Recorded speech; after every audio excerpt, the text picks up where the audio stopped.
Matthew just told us everything about the upcoming Fantastic. season. Yeah. I got nothing to add. Nothing to Can we add. tease about the new characters, though? Yeah, absolutely. We've got a good amount of new characters. The one that we're most excited about, that's the most fun, is of course a new vampire, Sebastian, who seems like incredibly Damon Salvatore, if for lack of a better description. Smoky eyes, seductive ways, sultry language, which in our world, especially with characters like MG, is like not gonna fly. Because as we know, the gothic vampire tale is actually, there's a lot of robbing women of their agency and amongst other things. And so MG's going to keep this vampire honest, and it's not necessarily going to be a good friendship between the two of them. Are we going to get to see some more Vampire Diaries alone this season? We have a couple plans. That doesn't mean that they come to fruition, but we have plans, and we are excited about those plans, so we'll see. And that becomes just do they want to? Can they make it? Should they just buy a house? Should they? Usually is the key component. Should they have a mortgage But like the payment? door is totally open. Yeah. And I think we really try to accommodate if somebody says, hey, I really want to do a thing. Yeah. We try to figure out a story. For sure. What about the underlying themes of this season? Well, the launch point for the season is really how do you fill a hole that you don't know the source of?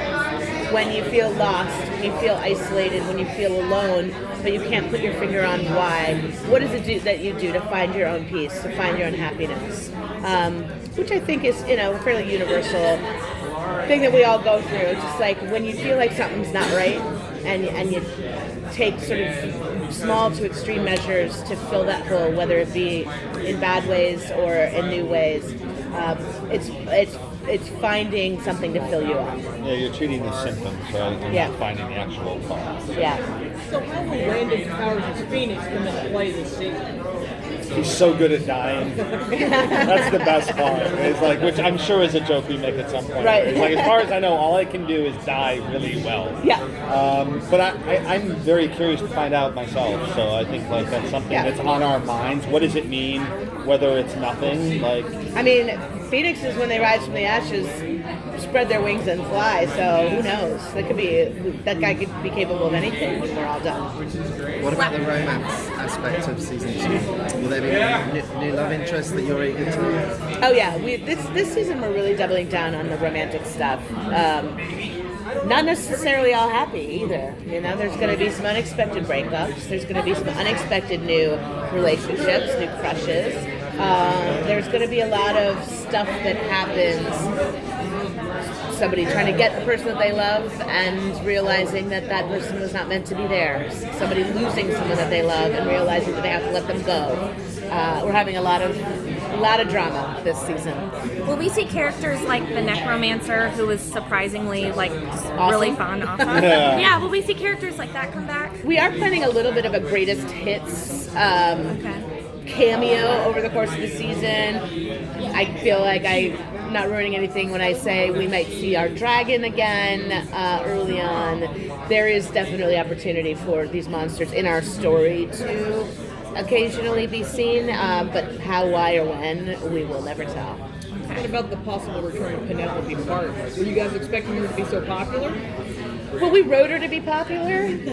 She was one of our favorite characters to write for. It was one of our favorite relationships to write for. And so when you have a relationship that's that successful, you do kind of wonder at what point you can return to it. And in the meantime, we're going to have fun with Josie sort of rebounding from that heartbreak and moving forward in her life. And what is she going to do to fill the hole that she's got? And she's just at the beginning of exploring her sexuality, so there's all kinds of roads that she can travel in this next season. How much of the next season is going to be spent on developing backstories or digging further into backstories of these guys?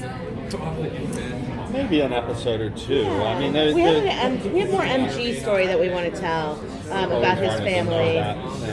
Dig deeper with them, and then Caleb actually this season is we're going to meet his sister. We're going to meet his family. He's going to take MG home for the summer. And the two are going to go set off in an attempt to have the best summer ever. Never works out. And I think that we love those episodes where we get to see these characters before we knew them. And so that's always in our bag of tricks to do. Which of the characters are you most excited to, their journey this season, are you most excited for fans to see? Landon, for sure. Landon kind of starts the season as a reluctant leading man, a reluctant hero. Everybody thinks that he single-handedly destroyed Malivore, and he has no idea how, you know? Feels like a fraud on some Feels like a fraud, but boy is he popular now. Then kind of going off of that, I know you're not supposed to play favorites, but what character did you enjoy seeing grow throughout season 1 the most?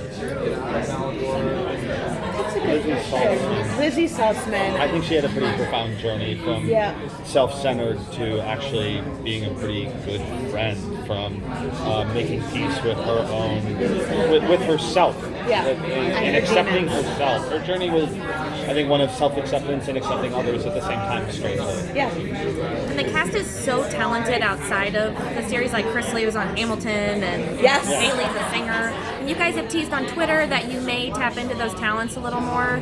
So have you already planned another musical episode, or? We have not planned it yet, much to my chagrin, but it will happen. It will happen. It'll either be another talent show. One day I aspire to a full musical episode like what Joss did with Once More Feeling.